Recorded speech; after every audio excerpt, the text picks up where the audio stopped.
चर्चा करते हैं गौशाला के बारे में।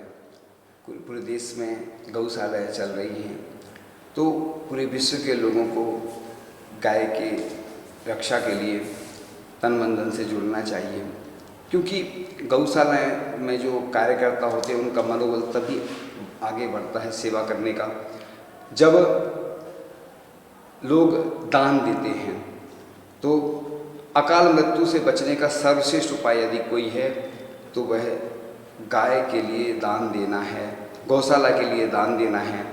और आप लोग अपने स्मृति दिवस पर, जन्म दिवस पर और अन्य शादी की सालगिरह आदि के अवसर पर या कोई और भी अच्छा कार्य होता है तो गौशाला के लिए ज़रूर दान दें, क्योंकि गाय की महिमा के बारे में परम पूज्य जब आचार्य भगवान गुरुदेव के मुख से हम सुनते थे और वह बताते थे तो मेरी गाय के प्रति श्रद्धा बढ़ती चली गई। और आज हम चर्चा करेंगे कि जब कोढ़ आदि रोगों के लिए गाय का दूध एकमात्र औषध है। हृदय रोग और पांडु रोग लाल रंग की गाय के दूध से दूर होता है। यानी सभी पत्रकार, सर्विसमैन, दुकानदार, बिजनेसमैन, नेता, कार्यकर्ता एक गाय का पालन करने का नियम ले लें, गौमित्र बन जाएं, तो हमारी यह भारतीय संस्कृति फिर से जीवित हो सकती है। जो लोग गाय का दान करते हैं समस्त संकटों और पापों से पार हो जाते हैं। और श्री कृष्ण प्रतिदिन 13,084 गायों का दान करते थे। गाय को चौथा प्राणी मानते हैं, इसलिए उसका सूतक भी लगता है। जहाँ गाय रहती है वहाँ का वातावरण कीटाणु रहित हो जाता है। गाय का घी आँखों के लिए लाभदायक है, त्रिदोष नाशक है। भारत में 15वीं शताब्दी में राजमहल के हाथियों को दूध आदि दिया जाता था। यानी गाय विटामिनों का कारखाना है। गायें नित्य सुरभि हैं, उनके अंग से गुग्गुल की सुगंध निकला करती है। और गायों का समूह जहाँ बैठकर सांस लेता है वह स्थान चमक उठता है और सभी वहाँ के वास्तु दूर हो जाते हैं। गाय के सींग से विशेष ऊर्जा मिलती है। एक बार मीना बारा में जब हम प्रातः काल की बेला में जब जाया करते थे प्रातः, देखते थे गाय मिट्टी खोदती हुई मिलती थी। यानी उस स्थान को सबसे ज़्यादा वास्तु के हिसाब से एनर्जी वाला माना गया है। अगर आप चाहते हैं कि एनर्जी हमारे घर में आए, परिवार में आए, आप गायों की सेवा अवश्य करिए, चाहे घर पे करें, चाहे गौशाला में जाकर करें। फिर देखें आप स्वस्थ हो जाएंगे, क्योंकि पूरी चलती फिरती जो बीमारियों का औषधालय अगर है तो गौशाला है। इसलिए गाय के सींग से विशेष ऊर्जा मिलती है। अमेरिका में गाय के मक्खन को सोना कहते हैं। और गाय एक यंत्र है, जीवित जादू है। गाय जैसी अद्भुत चमत्कार दिखाने वाली और कौन हो सकती है।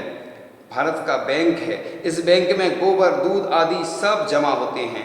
पहले जिस घर में गाय नहीं होती थी शमशान के समान समझा जाता था। और गाय के दूध में स्वर्ण होता है। गाय की पीठ पर गाय का दूध बुढ़ापे के सब रोगों का नाश करने वाला बताया है। गाय का दूध सर्वश्रेष्ठ रक्षात्मक भोजन माना गया है। गाय विलक्षण जादूगरनी है। यह आरोग्य, संतति, शांति देती है। गाय मनुष्य के लिए अमूल्य रत्न है। विवाह के समय 7 वचन में कन्या कहती है, घर के दूध पर मेरा अधिकार होगा। घी स्नेह पदार्थों का वास्सा है। गाय दुनिया की सर्वश्रेष्ठ अर्थ प्रदाता है। अनावृष्टि से बचाती है। बैसाख जेठ की झुलसने वाली धूप और लू में वह काम करती है। और गायों को इतना उपयोगी बना लो कि उन्हें काटने का साहस ना हो। घी सर्वश्रेष्ठ रसायन है। करोड़ों लोगों की माता है गाय, वह पालती है। गाय के नाम FD की है कई लोगों ने विदेशों में। कैंसर में काली गाय का दूध और काली तुलसी पत्ती से 6 माह में फायदा होता है।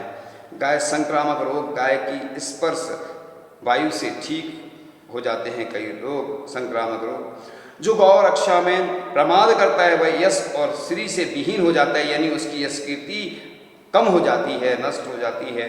गोबर में जहर खींचने की शक्ति होती है। घोड़ों को दूध पिलाया जाता है जिससे तेज दौड़ते हैं। जहाँ गौशाला होती है बाकी हवा कीटाणु रहित हो जाती है, अर्थात शुद्ध हो जाती है। जिस गृहस्थ के यहाँ खेती, गाय, भैंस और साग तरकारी के लिए सुंदर बाग तथा घर में मीठे जल का कुआं होता है, उसे सुख प्राप्त होता है। रामचंद्र जी ने 18,000 गायें दान में दी थीं। इस प्रकार से गाय की कितनी महिमा का वर्णन किया जाए। गाय की पीठ पर सूर्य केतु स्नायु हानिकारक विकिरण को रोककर वातावरण को स्वच्छ बनाते हैं। गोबर से तापमान भी संतुलित होता है। भोपाल में गैस लीक होने पर गोबर से पुती दीवारों वाले घरों में कुछ नहीं हुआ। गाय के घी से ओजोन की परत मजबूत होती है। विदेशों में गौमांस जो जाता है उसका दोष लगता है। बांग्लादेश में गौवंश जाता है और आतंकवादी आते हैं। 1 मिनट में लगभग 35 गाय बैल काटे जाते हैं। हमारे देश से प्रति वर्ष 3 करोड़ गौवंश तस्करी के माध्यम से सीमा पार पहुंचाया जाता है। योगी, रोगी और निरोगी इन तीनों को भोजन प्रदान करता हमारा गौवंश शाम को जो दूध लेते हैं विषैले तत्वों को वह निष्क्रिय कर देता है। गाय का दूध स्मरण शक्ति, आज सबसे ज़्यादा लोगों की मेमोरी कमज़ोर हो रही है, इसलिए गाय का दूध बड़ा पुण्यशाली और वैभवशाली लोग भी इसका अगर सेवन करते हैं तो वह इस मेमोरी से फुल हो जाते हैं, मेमोरी अच्छी हो जाती है। बुखार में पुराने घी का मालिश लाभदायक है। दूध से आंत का कैंसर भी ठीक होता है। इस प्रकार से यह गाय की महिमा का वर्णन किया गया।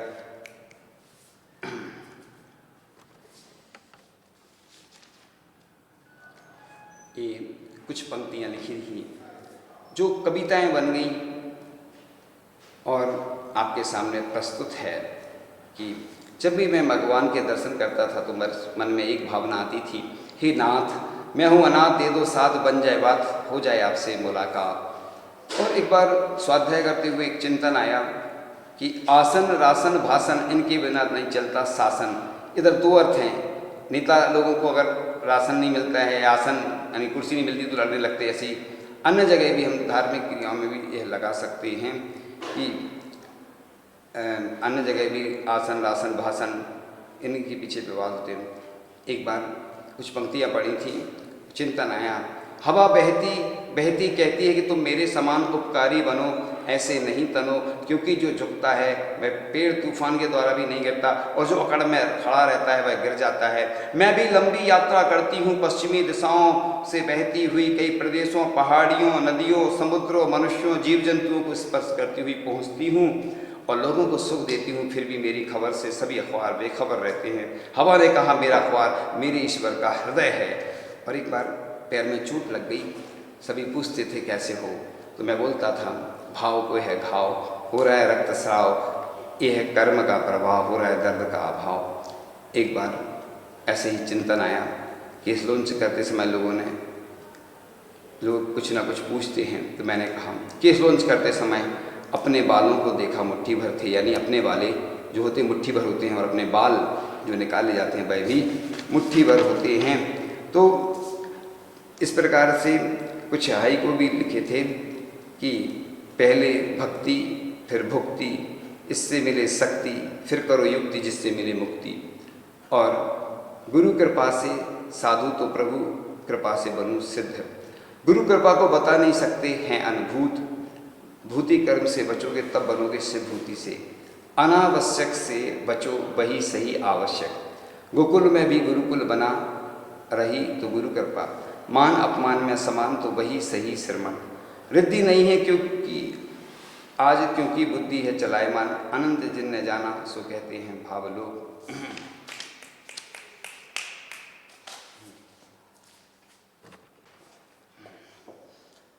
आज हम चर्चा करेंगे आचार्य श्री विद्यासागर जी महाराज का आचार्य पदारोहण वर्ष चल रहा है, जो कि नवंबर में प्रारंभ हुआ था और इस 2022 के नवंबर में वह आचार्य पद पूर्णता की ओर होने वाला है।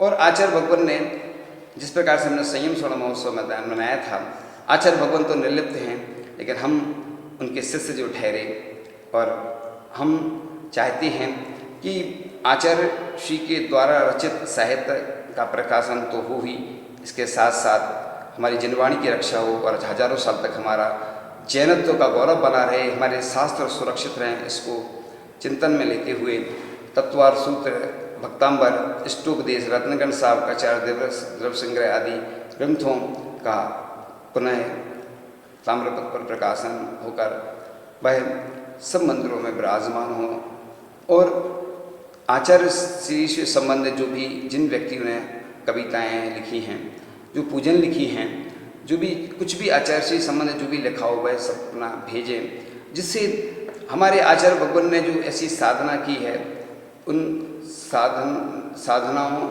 को लोगों तक हम पहुंचा सकें। और आचार्य भगवान तो ख्याति पूजा लाभ से दूर रहते हैं, वह तो कभी नहीं कहते हैं, लेकिन हम सभी मिलकर उनका यह जिन शासनाचार्य स्वर्ण महोत्सव मनाएं, जिससे ये हमारी संस्कृति जीवित रहे, भारत की जैन धर्म की परंपरा अनवरत रूप से चलती रहे। इसलिए